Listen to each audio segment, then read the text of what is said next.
people, we're not even halfway through the year yet, and we already might have, like, at least for me, the best, most engaging, just like visually enthralling movie event of the year. I am joined once again by Luk of Luk Reviews, longtime friend and collaborator of the show. Luk, I mean, do you have any words to say about this movie before we get started, or do you just want to dive or rather swing right in?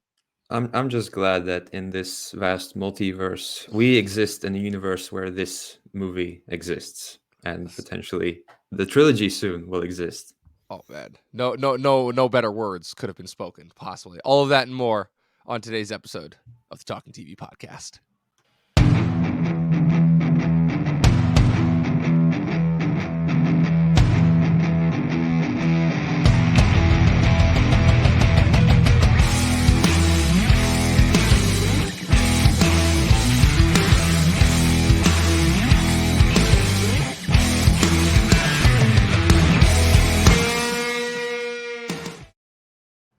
Going on, people? Welcome back to yet another episode of the Talking TV podcast. I'm not podcasting from my normal location today. I am actually, it's kind of hard to tell because of location, but I am actually broadcasting directly from the Talking TV studios. I might have Chris Ivanko hop on at some point in a little bit if he's not busy. But Luk, first and foremost, man, just what a great time to be alive right now. You know, it's funny. I saw an Instagram post that you made. I believe it was like possibly the day after this movie came out, something along the lines of between this and Guardians of the Galaxy Volume 3. I think this proves James Gunn's point that it's not superhero fatigue that we're suffering from. It is simply a creative fatigue, because after such disappointing efforts earlier this year, like Ant-Man and the Wasp, Quantumania, like Shazam, Fury of the Gods, you know, we were worried. We were like, oh no, is this it for superhero movies? You know, they're not guaranteed hits at the box office anymore. And then between Guardians of the Galaxy 3 2 weekends ago, which was James Gunn's swan song, that was James Gunn's goodbye to the MCU, we were like, okay, like, can they still keep this going? Like, is this it? Is the genre finally run out of steam? Is it finally going the way of the Western, the way that Steven Spielberg has predicted so many times? And I think it's safe to say that with this movie, this shit ain't going anywhere, you know? Absolutely not. Just seeing the amount of not discourse, but just amount of, that this movie's being covered on all the social media platforms. Everyone's watching it. It's gone fully mainstream outside of the film community sphere. Everyone's seeing it. It's making like 3 times its opening that it was for the first film, which just goes to show how much people have gravitated towards the first one since its release, because we didn't know how good it was going to be. It's just like, ooh, animated Spider-Man movie, okay. And yeah, like, and it feels good to have a movie that you know it's going to be good, and then it's even better than you would think it was going to be. Absolutely. I mean, just taking the movie stuff outside of it, two statistics that I wanted to point out. You're right, because when the first one came out in a time where, let's say, we were a little crowded with Spider-Man content wise. You know, it came out in Christmas of 2018. 1 year earlier, we'd seen the return of Spider-Man in live action form for his solo efforts, right? Because we first got Spider-Man back in live action with Tom Holland's entrance into the MCU in Captain America: Civil War in May of 2016, 2 years after The Amazing Spider-Man 2, where we thought that we'd have to say goodbye to the character forever after Sony neglected to bring back Andrew Garfield's film franchise for a third time. Then 1 year later, after Civil War, we get his return, Tom Holland's first solo effort in live action, Homecoming. And then in 2019, 1 year after Into the Spider-Verse, you get two big Spider-Man efforts. Not only do you get the sequel to Homecoming, Far From Home, which is not only a sequel to Far From Home, but also occurs after the events of Tom Holland's Spider-Man, in which he participates in Infinity War and Endgame. But also, you get the PS4 Spider-Man game, which was a that was 2018, I think. That was 2018. Okay, so yeah, October 2018, I think. So you're proving my point. Like, Into the Spider-Verse comes out in the middle of like a little bit of a crowded time for Spider-Man content. You know, it's never been a better time to be a Spider-Man fan. But needless to say, it's like there was a little bit, I feel like, of worry in the air, especially because I know for a fact that I'm not as big on the Tom Holland movies as a lot of other people are. And they're like, are we getting a little bit too much Spider-Man content? And then you have this animated Spider-Man movie. It's the first Spider-Man what's it called, solo thing that we've gotten surrounding Miles Morales, where this is the first time that we're actually getting something where Peter Parker is not the main character. Miles Morales is, Miles Morales having popped up quite a bit over the last couple of years, developed a little bit of a fan following. I remember there was a big rumor circulating while I was in high school, specifically while Community was going on, that Donald Glover would play Miles Morales in live action format. Then the years went on, he kind of aged out of that part. And so Into the Spider-Verse, I feel like the biggest thing that trailer had going for it was the animation, the look of that movie. It's like, wow, we had never really seen anything before this. But with each trailer, the worrisome came in, because what was always the biggest thing that kind of tanked the Spider-Man live action movies? Oh no, too many villains, And now you have an animated movie where, while despite looking cool, you have 6 Spider-Men in it. You're like, what is happening? First it's Miles Morales, then they add Peter B. Parker in the next trailer, then it's Spider-Gwen, Gwen Stacy, then they add like the Spider-Man Noir and Penny Parker and Peter Porker, aka Spider-Ham, and you're like, what the hell is going on here? And the movie comes out, and needless to say, I think it blows away all of our expectations. This is just like something unlike that we've ever seen. I mean, it's an origin story. It's hitting all of the familiar beats, but the movie's just got a freshness about it that is just unlike anything that just felt so raw and so palpable and just so creative. And it's funny because as much as people are praising these movies, I feel like they're leaving out 2 essential names to the success of these movies, and that's Phil Lord and Chris Miller. And the problem is that these guys, in the last really 8 to 9 years, have only worked on a couple of projects. And so as a result, it feels like the mainstreamness of those 2 names and why those 2 names are so important has kind of not evaporated, but it is it's not at the forefront of the public conscious. And so when these guys put out an effort, it's always a refreshing surprise that something they put out is good. I can't tell if that's by design or not, but whatever the case is, Lord and Miller are 2 guys that have proved that every single time they touch something, it turns to gold. From resurrecting a generic cop TV franchise as 2 of arguably the funniest comedies of that comedy boom of the late 2000s, early 2010s.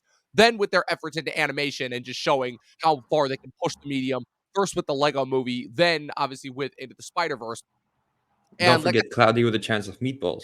the Chance of Meatballs, right where they first make their stamp, that's just as important as well. But an interesting thing happens where in the late 2010s, they land Solo, they land Star Wars, and then are the latest set of directors brought on by Kathleen Kennedy and then fired by them. And I still think of all of the missed opportunities that we had from the late 2010s, that one's one of the biggest and most egregious offenses because, I mean, if there were any people that I would have trusted to make a Han Solo movie, pun intended, it would have been those 2. And I still think that replacing them with Ron Howard, who turned that movie into probably one of the most generic, unfaithful movies that I've ever seen, is just ridiculous and insane.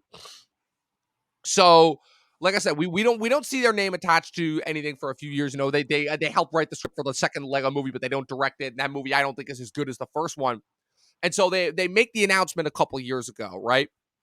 I don't remember if it was in late 2019 or 2020, right around, but some point, the way that Into the Spider-Verse ends, you can kind of get the sense that there's going to be a sequel, but also with the way that that movie ended, you're also like, I wouldn't mind if it was just one movie, maybe don't want to ruin the effect, this movie was pretty special just in general, why would you want to ruin that?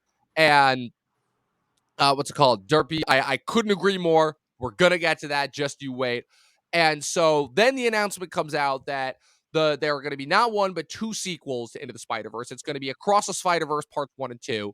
But then it's so funny because Mac and I were literally talking about this back in April when we were talking about our end of the summer, our summer series preview. This is the next installment in our summer series. Our return to the movies this summer. It is officially we're 3-4 movies in now. Between this Guardians of the Galaxy and Fast X. We took a little bit of a break from Little Mermaid last week, but Little Mermaid is still doing pretty good numbers.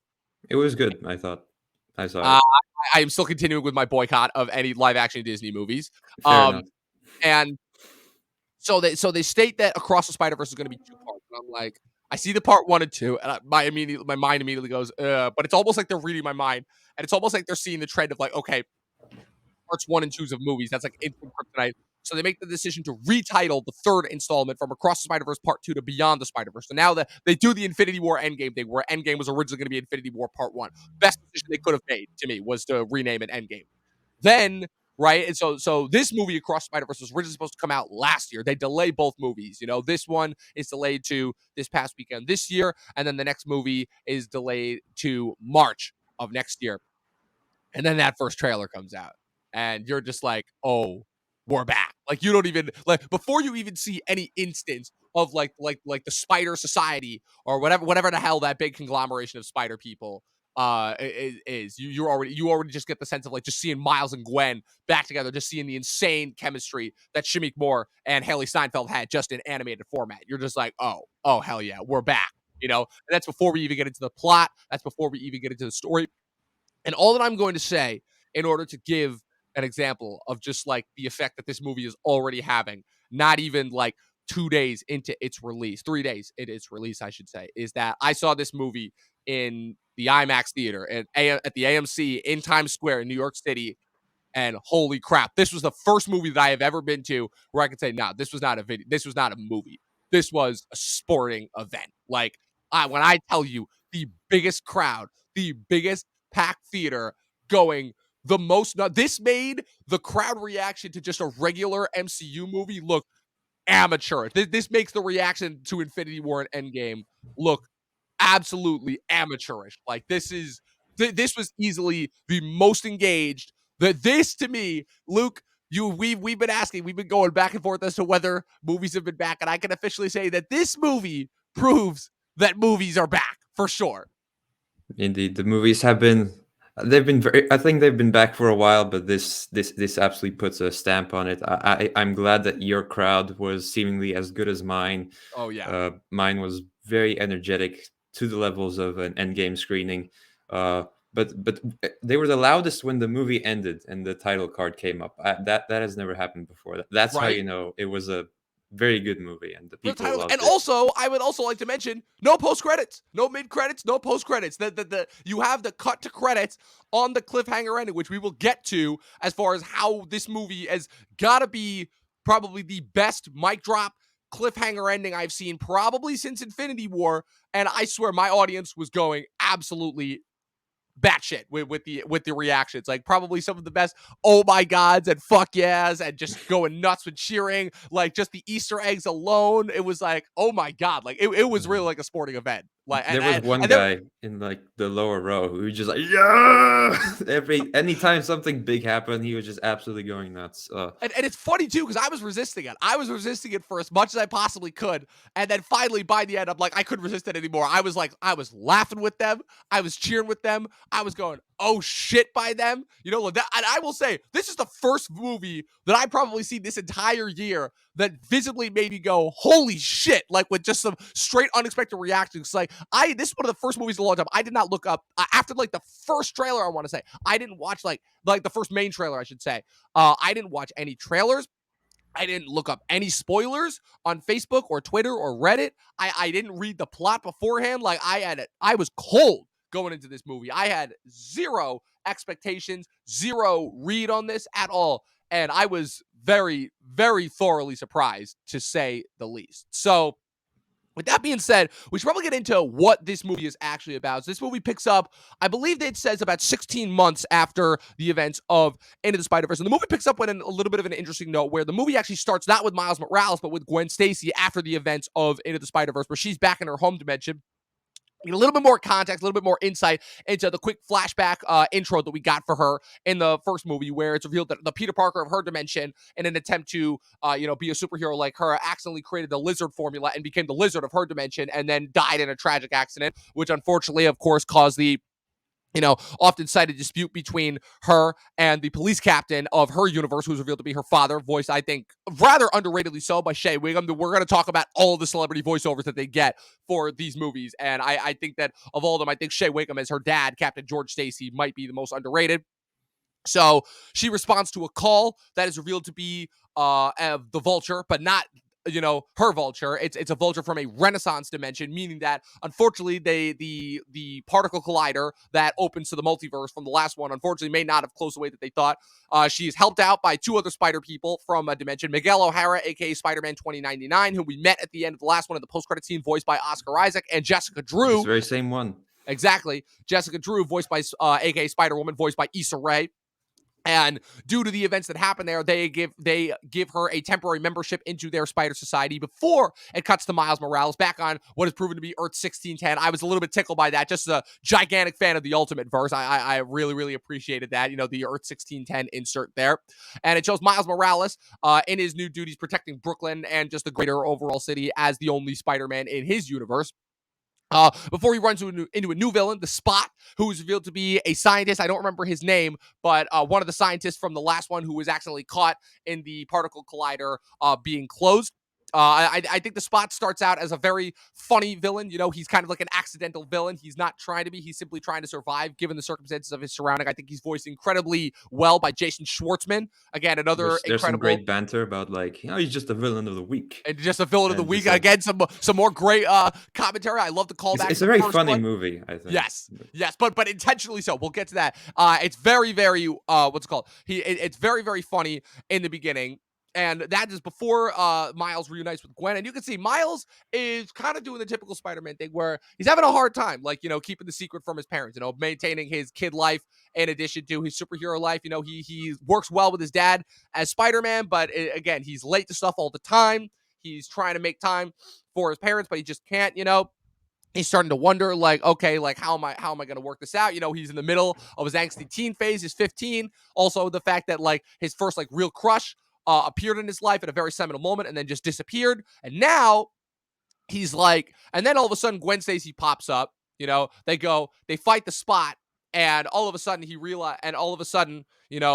she disappears through a portal after the Spot figures out how to travel to other dimensions and start to absorb other energy from other Alcatraz colliders across other dimensions. So naturally, Miles follows, and we get our first real introduction into the multiverse. Now, granted, we only travel to, I believe it's 2 or 3 other dimensions, but I mean, just off the bat, the movie plot-wise, interestingly enough, again, very similar to the first one. I am amazed at, despite how much stuff they are able to throw in, how many Easter eggs, they managed to keep the plot very streamlined and very simple. Luke, like how do they do this? I'm constantly in awe. How do they pull this off? Keeping the story simple enough for people to stay engaged with. You got to look at Lord and Miller. They're very smart in the way they approach their movies. They're very creative in their writing. We've seen this in the Lego Movie, how creative and meta they can be. We saw it with the first Spider-Verse, of course, which was a more compact story, let's say. And this one, I guess they just were given a lot more budget or free reign. They got 2 movies to tell a story. Like I thought the first movie was like an experiment. Like, hey, let's see if this animated Spider-Man thing works. And now they can get to like maybe the real story that they really want to tell. That's too big for one movie. They said so. They make two parts. Of course, it was part 1, part 2. Then it was renamed.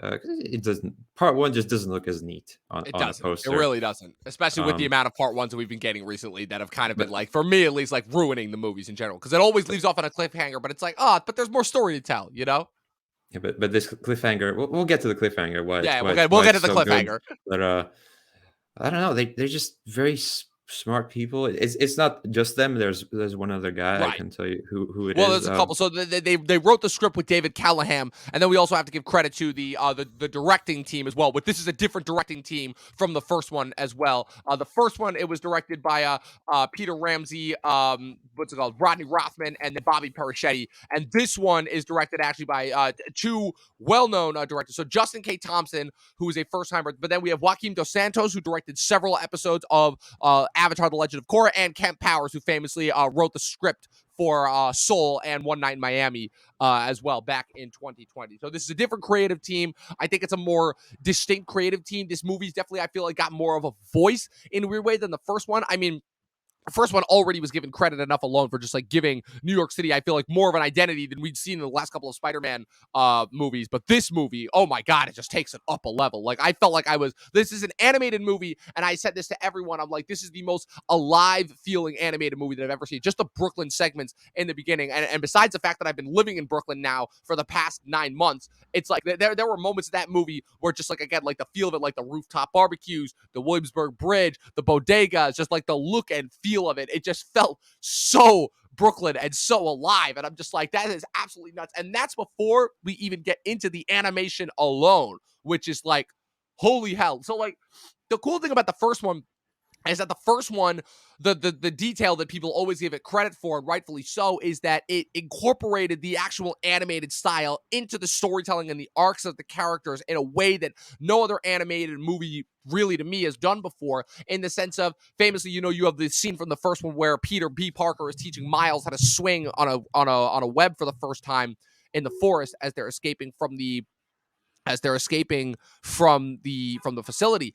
And you have and the render rate, from the rate at which Miles is rendered, is slower than Peter. I think it's like a couple of frames smaller. And It's then half as many frames. right, and then throughout the movie, you've got like him catching up to Peter frame wise in order to show his growth as a character. And the fact that they put like that much detail into it alone shows. Now, it's been 5 years since that movie, and they really put the work in terms of like upping the animation, because like, just from the opening scene, and besides the fact that like, the quick cutting style might be a little jarring for some people, but they managed to do it in a way that always makes the story feel flowing and consistent. But like, just the way that they look at it, and rather than just doing like rotoscoping 2D animation on top of 3D animated graphics, they layer it so well to make it look like it's a moving oil pastel painting. And I don't quite know how they pull that off, but it's one of those situations where I'm like, I have no idea how they did this. And that makes me want to like see like the behind the scenes of this even more. I feel like it's going to be between this and the animated Ninja Turtles movie that's coming out in August, as far as just like really pushing the envelope in terms of what animation is capable of. But like, just for the animated feature category alone of the Oscars, I already see that this has no competition, like, just to me. Yeah, I think maybe like the Hayao Miyazaki movie, but this is just an absolute juggernaut. Like, wrap it up. I think the third one, if it's as good as we all hope it is, that should get absolutely nominated for Best Picture. Like, I thought the first one should have been nominated for Best Picture. I agree. I think this one should be nominated for Best Picture. I think so as well. I don't think it will. But maybe they'll Return of the King it. And maybe. But I'm just saying that, like, even if like if we're just taking like from the trajectory as well, like comparing this, because besides that, like you said, the way that this one wraps up in terms of how it's setting up for the third one, like, I'll say that this is probably like this could be the next great movie trilogy. Not, notice those words there, not animated movie trilogy, because this middle installment, this was your Empire Strikes Back, this was your Dark Knight, this was your Winter Soldier. Like I said it before, I'm like, this to me is the best direct superhero sequel since Dark Knight and Winter Soldier, in terms of just taking the character we were familiar with, upping the stakes in a way that was just completely unknown, leaving the characters in a very, very dark spot that they're going to have to figure their way out of, and just really, just for me at least, like surpassing the first movie in every way. Like, Luke, I don't know if you feel this way, but this to me is better than like, and this is not to detract from the first one at all, because this one wouldn't exist without the first one. But like, this movie to me is better than the first one in that it improves upon it in almost every single way.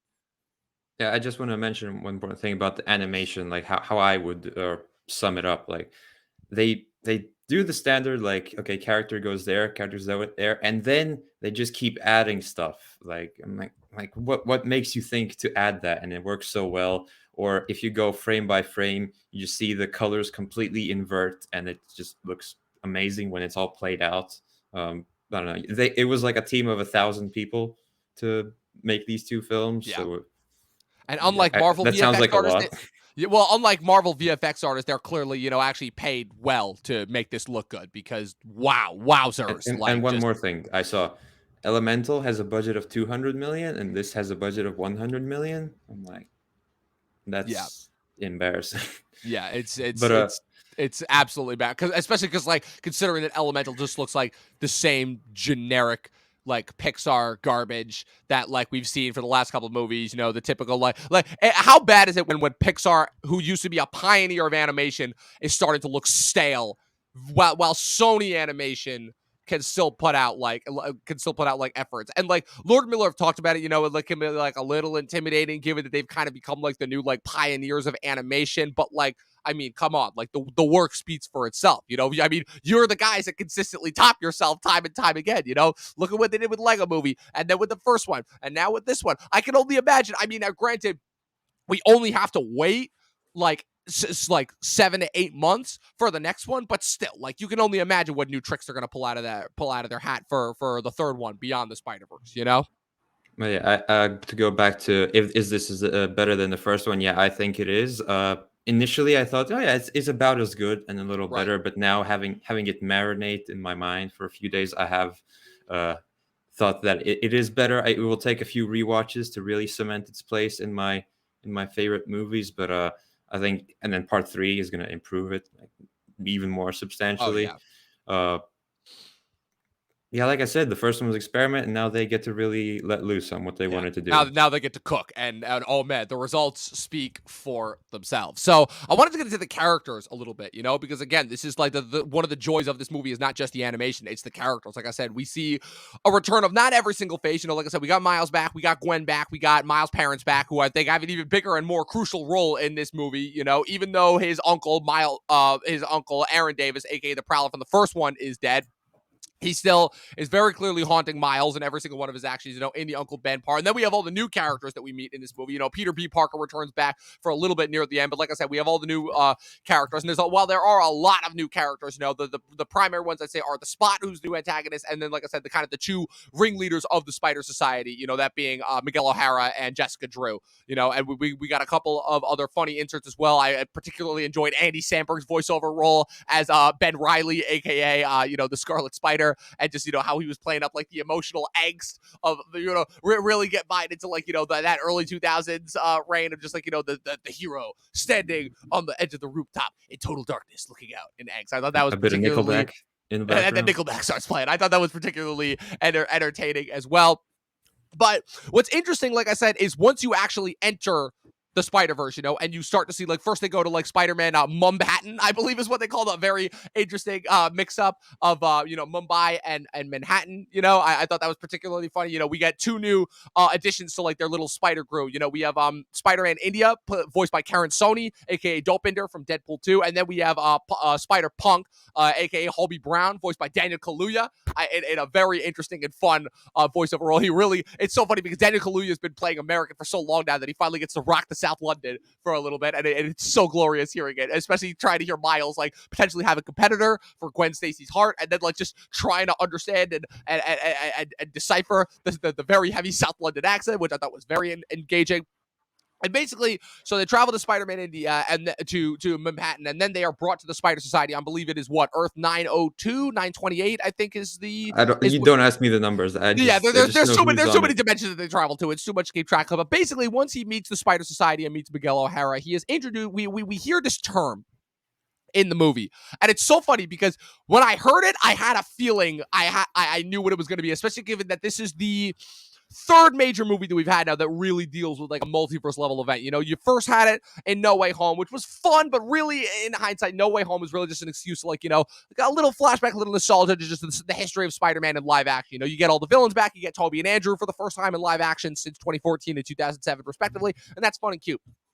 Then you get really the true multiverse movie that really sets up and shows like what a multiverse level story is capable of, which we thought was going to be the next Marvel movie with Doctor Strange and the Multiverse of Madness, but ends up being last year's Best Picture winner, Everything Everywhere All at Once, which has since garnered I'm not going to say a problematic history, but it kind of unfortunately went the way of what happens when a little movie picks up a lot of steam and then ends up winning Best Picture. You know, it kind of ends up being a little bit too mainstream. You know, the backlash ends up coming out against it. And while I will say that movie probably did an excellent job in terms of like really showing mainstream audiences what it's like to like see the multiverse, like what that's capable of. And so now that we have audiences that are largely familiar with the multiverse and with multiverse level storytelling, you can really get into that and really start to play around with that. And so what you have here is you have the character of Miguel O'Hara, who is kind of like the ringleader of this whole thing, but you can tell he's like the no-nonsense leader of it. He's not a Spider-Man that cracks jokes. You can tell that he's like every Spider-Man. That's the thing that there is this thing that ties all of the Spider-Man across all of the dimensions together, which is that every single one of them have been through what is called a canon event, which is revealed to be the death of a loved one. Every single Spider-Man has to go through the necessary death of a loved one. For Miles, it was Aaron Davis. For Gwen, it was the death of her Peter Parker. You know, and there's literally a scene where in hologram form he shows like a line of like all the different Spider-Man that have gone through it. You got like a lot of Easter eggs. You know, you got a quick Andrew Garfield insert as well. You have like you have a quick Toby insert. Like I said, they are really tying in together everything Spider-Man wise. You know, like I said, a couple of other Easter eggs. You get the Spider-Man insert from the video game. You get the animated Spectacular Spider-Man from the Disney show, which I know a couple of us were big fans of as well. So you get all of that. And basically what Miles realizes, what happens is that while on India trying to stop the Spot, Miles unintentionally, or rather intentionally, saves Spider-Man India's uncle, which was supposed to be his canon event. And Miguel reveals that because of his disruption of that canon event, he may have caused a chain that may cause the entire multiverse to unravel. That's usually what it comes down to, is trying to prevent an event that will cause the multiverse to unravel. You know, I feel like Loki was the first one that really introduced this. You know, obviously with the variant of Kang that we met at the end of that show, the He Who Remains character. You know, where he says, "You can kill me, but you're gonna unleash every other variant of me that I've worked so hard to contain back onto it." And I like the idea of those stakes because in a genre that is consistently being criticized for its lack of stakes because of the grander, larger than life storytelling that happens, it's interesting to see the different ways in which they can still introduce stakes. So in this case, being that, okay, if you do this one event that may benefit yourself and may save somebody in the moment, you may risk the collapse of everything, you know, of reality itself. And that is essentially what is presented to Miles, because Miles realizes that while he has already gone through his own version of a canon event, the Spot, you know, in terms of wanting to gain revenge on him, has already stated that he is going to take from him everything that he loves. That being so Miles believes that the Spot is going to go after his dad, and Miguel believes that that Miles stopping the Spot from killing his dad will disrupt the entire multiverse. Now, this of course brings up a little bit of flaws as far as like, okay, like, are we sure Miguel knows? You know, because Miguel has gone through his own version. You know, Miguel is revealed to have traveled to another version of his universe, where his variant, if you want to call it, died. So he tried to, you know, take the spot of, pun intended, that he tried to take his variant spot. That didn't end up working out. He ended up losing his entire family twice.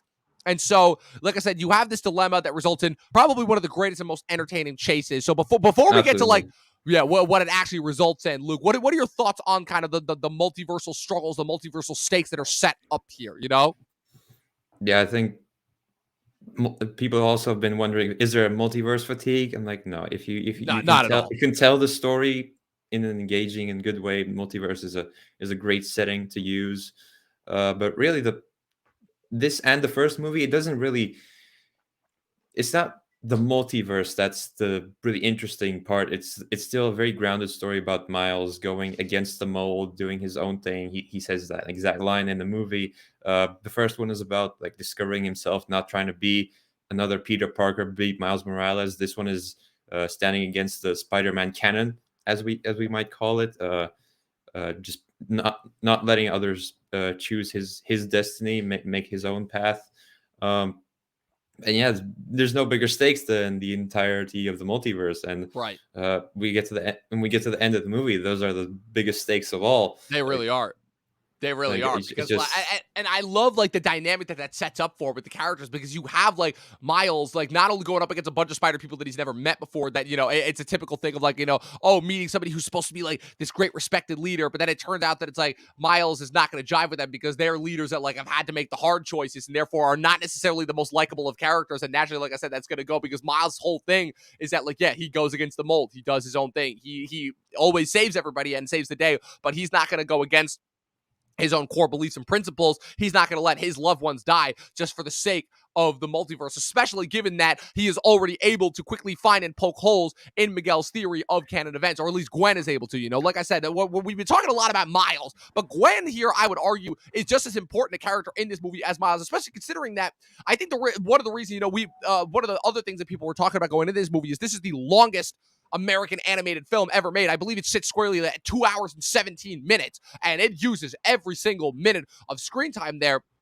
And part of the reason for that is because this is just as much a Gwen Stacy movie, arguably if not more than that, than it is a Miles Morales movie, because the entire opening scene is her, and the entire opening scene is necessary fodder because it's Gwen that ultimately realizes that Miguel is not intentionally full of shit, but is wrong about the idea of canon events potentially being that disruptive to the multiverse, because she ultimately is thrust into this precarious position where she ultimately has to choose between Miles, who she very clearly has feelings for, versus her allegiance to the Spider Society, who kind of take her in and give her a place to go when she's at her lowest. Her dad, has been in her dimension, has been hot on the trail of Spider-Man ever since the death of her Peter Parker, and when she reveals her identity to him at a crucial moment, he almost places her under arrest, not knowing how to feel. So when she reunites with him at the end, when she is kicked out of the Spider Society for helping Miles, she runs into her dad, who's revealed that he quits the police force, being in this very precarious moral position of having to choose between wanting to do the right thing, supposedly for the murder of his Peter Parker, and loving his daughter. It's again, like, this movie hits. Like I thought that the emotional beats that the first movie hit were already like hard hitting enough, but this movie hits so close to home in so many different ways, and like every single moment you think it's gonna give you a break, it gut punches you again, like over and over again. Like first, like there's a horrific revelation that Miguel makes near the end of the chase when Miles is right about to escape from the spider dimension, and then it goes to the Gwen moment and the reunion with her dad, and then it gets the ending, which, I mean, oh my god, you want to talk about a mic drop ending right there. Just like the ending, like I literally felt like I couldn't walk when I was leaving the theater. I felt overstimulated. I just felt Yeah, I think there's two types of cliffhangers that you can have that are good. There's many types, but I think there's two that are good. There's one that's the pure shock. You didn't expect that at all, like the Infinity War. Like you did not expect to have the characters just die, and like what happens next? And right. but Where do we then go you from have here? but then you have the one where it just completely hypes you up for what's about to come, and this was that second one. Fast X, I don't think it falls in either of Nah, those. It's just unfortunately, like, Fast X kind what? of falls into the, oh yeah, we're just gonna throw out a cliffhanger here because we can, and it's like, no, you could have wrapped this up. Like we're familiar with this. We know where this is gonna go. Like, come on. But yeah, this one it absolutely sets up the next movie. We see the returning characters from the first movie, including Spider-Man Noir, who still has one of the greatest lines in fiction. We don't pick the Absolutely. ballroom, we just You know, pick the dance. ballroom. We just dance. It's oh That's man. that's Yeah, incredible. I think Go probably ahead, see him back. like not the ending scene, but not the ending sequence, but the ending scene where it Mhm. shows Gwen going to look for Miles in the multiverse with the whole team from the first one, and the new additions that we met in this one, like with Spider-Punk, with Spider-Man India, with Spider-Bite, the Amanda Stenberg character, the virtual reality one. I was just like, oh, let's go. I was already like, like, screw the Avengers. This is my new team that I can't wait to see operate, because I mean, well, first things first, like I said, I feel like there's two major spoilers now that we got to hit. And I will say now, like, I know we've been talking a lot about the plot of this movie, but if you do not want to get spoiled about how this movie ends, I would say tune out now, because these two moments are about to be hit, because they directly tie into each other, and they directly set up for the third one. So I'm giving you guys one last chance. If you do not want to get spoiled about the ending, look away. So you have the first major revelation, which is near the end of the chase, in the main Spider Society verse, where the Miles is being pursued by every single Spider-Man, and we get like every possible Easter egg. We got a Spider Cat, we get a Spider T-Rex, we get a Spider gunslinger on a horse. We got every possible iteration of Spider-Man that you could think of is chasing Miles, and it ends with a main confrontation with Miguel, who's basically trying, and Miguel reveals that Miles is the original aberration, because the spider that bit Miles was not originally from his universe. And he basically reveals that if Miles had never been bitten, none of everything would have happened. His Peter Parker never would have died. There never would have been the particle collider incident never would have opened. He never would, the spot never would have been created, and this whole mess that they're in never would have happened. So you have that revelation, and that's already a pretty gut punch thing to begin with, because you already have Miles, who already is insecure enough to begin with about his place as Spider-Man, just because of how it happened. And now you have Miguel giving him this horrific revelation, basically confirming it's like, yeah, everything that you're thinking, you're right. You weren't supposed to be Spider-Man. You're an accident, and so that happens. But Miles that plays into the whole story. Like, right. I wasn't supposed to be here, but I am anyway, so Right, I'm just gonna roll with exactly. it. So it Like Kung plays Fu into the Panda. Exactly. Much, It plays into this story beats in terms of like, again, just like, it makes Miles even more sympathetic, as okay, now he's even more of an unexpected hero than he was. And then it goes into the ending. And you're like, okay, Miles is back. He's in his apartment. He had this heartbreaking moment with his mom where he was trying to, tell his mom before that he was Spider-Man. And he finally gets the courage to tell her. And she does not at all have the reaction that you would think she does, but she's like, who's Spider-Man? And he's like, wait, what?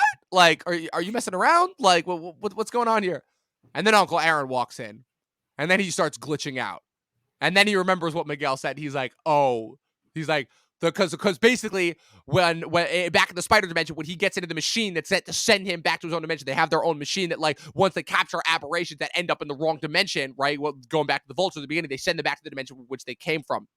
And the problem is that it read the DNA of the spider that bit him, and the spider that bit him was not his dimension. So he is sent back to not his dimension, which is Earth 1610, but the original dimension that the spider came from that bit him, that being Earth 42, where he discovers that in that universe, his father is dead, his uncle, Aaron Davis, is very much alive, and because there was no spider to bite his version of Miles Morales, in that universe, that version of Miles Morales is the Prowler, and is voiced in a very surprise cameo by Jarrell Jerome. I thought it was Shameik Moore voicing both iterations of Miles. No, it's not. It's Jarrell Jerome, which blew my mind. I saw that. I'm like, holy crap, that's insane.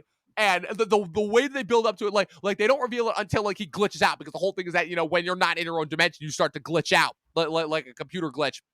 And I mean, just that alone, with the build up, with the revelation, the return of the Daniel Pemberton Prowler score, which was just such a memorable track from the first one, just how terrifying it was, and like I mean, just the score in general alone and the soundtrack already gangbusters enough from the first one, and somehow they top that in this one, and I'm just like, my jaw is on the floor in terms of holy hell, like, because like Gwen assembles the team, Miguel and Jess have their eyes on Miles' apartment waiting for him to show up.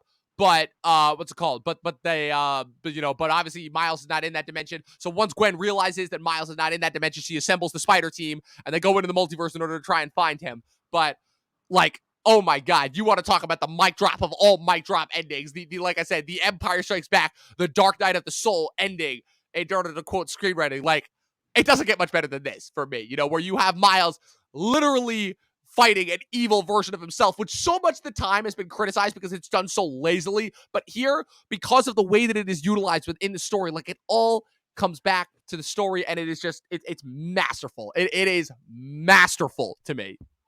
I think one thing you forgot to mention, that because that spider got moved to original Miles' universe, that universe has no Spider-Man. So right. It's crime-ridden. There was mention of a Sinister Six cartel on the TV. I mean, you see it when he goes outside to the city, when he sees like the spray painted picture of his dad on the mural. You see like multiple buildings that are labeled with like different criminals, like different Spider-Man criminals. I think something says like a Scorpion tech or like a Vulture tech or like a Kingpin tech or something like that. So that means that that we're getting like a society of supervillains in the next one, which we already got the Sinister Six. So now obviously they have to up that, which I'm already tantalized with like the thought of like an entire army of Spider-Man supervillains, which is something that we've never gotten in any format before, at least for Spider-Man. Yeah, no, the ending was just incredible. I did not see that coming at all. Like when his mom mentioned, what do you do to your hair? I'm like, oh, that's weird. Okay, but whatever. Yeah. But then she says like, who's Spider-Man? I'm like, oh, it's weird. Like, and then he glitches and his uncle is there, and then it was like not a sound in the theater. Yes. Everyone's just completely yours was silent? Mine was I heard a couple of visible shit in my might have been a couple of very vocal ones. I don't know. I guess us Latvians aren't as vocal that's fair as over there, but oh yes, no, it was just incredible. I was more so waiting like, okay, when is this gonna end? I know it's a longer movie, but like, where's the ending? Yeah, it just kept going. I'm like, okay, and then that hit, and then the music started building up, and you knew like, okay, this is where it goes. And then you have Miles trying to play himself off as like being that universe's Miles, that he gets hit. And I couldn't tell at which point I figured it out. I don't know if it was when he got hit, because as soon as he gets hit, it cuts back to Gwen talking to that Miles' parents back on Earth 1610. And then it shows him tied to the duffel bag. And then you see And then, him trying to convince Aaron, he's like, you're the Prowler in my universe, but you were good. You just did bad things. And he's like, I'm not the Prowler. And then you see like him throw the glove and you see him standing at the rafters. And that's when I realized I'm like, oh shit. And then he like talks to his evil self and he's like, you got to let me go home. And he's like, why? And I'm just like, oh my God. Like, I wanted to lose it. It was all that I could to keep myself controlled there. I was just like, I'm like, how are they doing this? I'm like, how? I'm like, this is absolutely insane. Like I said, this is for everybody in Hollywood, everybody that is like scratching their heads trying to figure out what it is that audience members want from their movies. This is what we want. Not exactly this. So I'm not saying to get a bunch of movies that rip this movie off, which is what we probably will get, but just storytelling to this level, storytelling that is thoughtful, storytelling that is surprising, storytelling that takes risks, storytelling that takes concepts that we are familiar with and adds them and adds new layers and adds new depth to them and doesn't try to, mock audiences members and try and make them feel stupid for liking certain things, audience content that respects, where it originates from, that is what we want from our movies and from our content in general. Luke, I don't know if you feel the same way, but that's kind of where I'm at. I don't know. It just looking at this, I'm like, why can't more things be like this? Why can't we get more IP, big animation? But we are getting with like Turtles later in the year. That's true. We're getting it with Turtles. Like I said, we're getting a lot of good stuff. Like I said, we got a new Transformers movie coming out next weekend that finally seems to be taking the few good things that happened from the Bay movies. I know we love the Bay movies, but in terms of like what other people love about the Bay movies and what worked about Bumblebee in terms of like a testing ground, they seem to be mixing that well. The Flash, the more and more that I hear about it, I'm like, okay, well, I don't think it's going to be the greatest movie ever made. Like, there's some good stuff. Like I said, when I say the movies are back, I don't mean that like quality-wise they're back. I mean that in the sense of where they're finally starting to like take risks and start to be a little bit more creative and actually be like fun again, because I feel like that's the biggest thing that's been missing from movies of the last couple of years, besides the fact that we've been riddled with COVID. It's the fact that movies are starting to finally feel fun and engaging again. And this movie takes all of that and just jumps it up to the next level. Like I said, the animation is spectacular off the chain. The characters, both returning and new that we get, are incredible. The stakes are arguably the highest that they've ever been. And this is the voiceover cast. Like I said, Shameik Moore returning as Miles, Hailee Steinfeld as Spider-Gwen, Jake Johnson as Peter B. Parker, Brian Tyree Henry, and I think like Lauren Velez, aka Maria LaGuardia from Dexter, I think gets even more to do and arguably is even more important in terms of Miles' life in this one than his dad is, as his parents, Jeff and Rio Morales. What's it called? Then, like I said, you have the new voiceover talents. Like I said, Oscar Isaac as Miguel, Issa Rae as Jessica, Jason Schwartzman as the Spot, Andy Samberg with his fun little cameo, Karen Sony, Daniel Kaluuya, and like I said, the surprise return of Mahershala Ali as Aaron Davis, the Prowler. Spectacular voiceover cast. Like I said, they managed to take already the massive amount of voiceover that they had from the first one and up it. I can't wait to see Nicolas Cage, John Mulaney back for part 3, as well as all of the new people that they get. It's going to be insane. Luke, look, what are your thoughts just in general about all of that? Like I said, the animation, the cast, the storytelling, the stakes, and just like what, and like sum up like what it is that, for me at least, this is the best movie that I've seen so far of the year, without a doubt. Absolutely, I agree with you. It's my first 5-star movie of the year as well. Yes. I think it will remain. So can it remain top? That's my question, because I think there's a few things I would definitely challenge it. I'm just glad it exists. I'm glad that people are creative enough and Sony is able to make a movie like this, because if Spider-Man was with Disney, they would never make this. They wouldn't take a risk like this. I'll take 7 Morbiuses for one Spider-Verse. I say this all the time, but with DC and Marvel, but I think Sony can be compared to DC. Sony have lower lows than Marvel, but they also have higher highs. Yes, I agree. This is the example. Yes. And we have more projects in development. A live action Miles Morales movie was just released. We have 2 live action Sony properties coming out this year, with later this year and into next, with Kraven the Hunter, and then with the live action Madam Web movie. We've got like you said, the live action Miles Morales movie. I believe they are also working on a Venom 3 unfortunately, so and oh god, I hope not, but I believe in Morbius too. There's also several spin-offs that they have been working on as well for these movies. But yeah, no, it's I definitely say that while I could the comparison to DC I think is very very spot on, because oh my god, pun intended, all these puns that are killing me today. But with what's it called, with in terms of, like you said, they're low, they have a lot of lows that are lower than Marvel, but their highs are again, it's the idea of they take risks, which is something that Marvel hasn't done in a while, and that's what we give them credit for. I couldn't agree with you more. 5 stars for this movie. This is the number 1 movie of the year for me. Like, there's only a few movies that are going to come close to this. Like I said, in terms of the animation front, it's really just Ninja Turtles. Elemental looks generic. Wish looks fine. You have the Nimona movie that's coming out on Netflix that should be fun. But in terms of just like animation for the rest of the year, like this is it. Like this not only is the standard to beat, but this next year, right? But also this movie just like, in terms of just like shattering the expectation, like this is another, like this is so much more than just another movie. This is a game changer. Like this was the template, right? And this just like shattered through it and broke it. And like this is the new bar to cross for me in terms of quality. So yeah, like I said, 5-star movie, my first 5 stars of 2023. And in terms of what can top it, I mean, it's Oppenheimer, Dune, and Killers of the Flower Moon, and that's it. Like I don't see anything else other than like a surprise out of nowhere movie coming close to this for sure. So yeah, 5 stars for me. Again, just I said this at the end of my Letterboxd review. Bravo to the entire team for making us wait and making this movie as satisfying and awesome as it was. Did not see this coming. Was not expecting, like, I was expecting to enjoy this movie a lot. Was not expecting to love it the way that I do. So with that being said, Luke, thanks once again for coming on. This was another great time. We'll have you back on next week for Transformers: Rise of the Beast, continuing with the summer season. Where can the good people follow you on the interwebs? They can follow me at Luk_Reviews on Instagram and YouTube. Summer's coming up. Exams are ending, so hopefully some more videos can be put out. Hopefully, maybe next year we'll be seeing this in my top 10 movies of the year video. Hopefully up there. To your list of movies that can top it, I would add Dead Reckoning Part 1 to my list. Who knows? Maybe that'll have a multiversal cliffhanger. Who knows? Who knows? All these Part 1s that are coming out.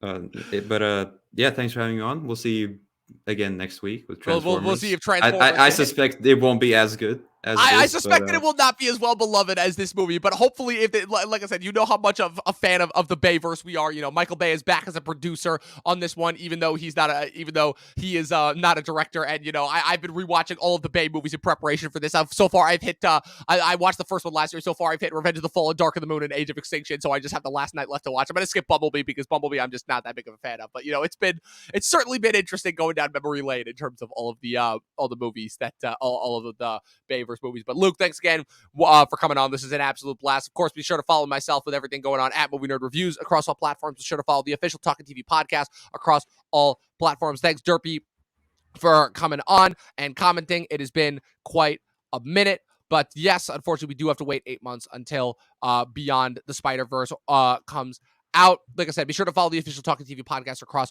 all platforms. Subscribe to us on YouTube. Follow us on Twitch. This episode will be available tomorrow to listen to on Spotify and Apple Podcasts. And as always, people, for myself and Luke, 12 seasons in a short film, and watch more fucking movies. We'll see you guys next time.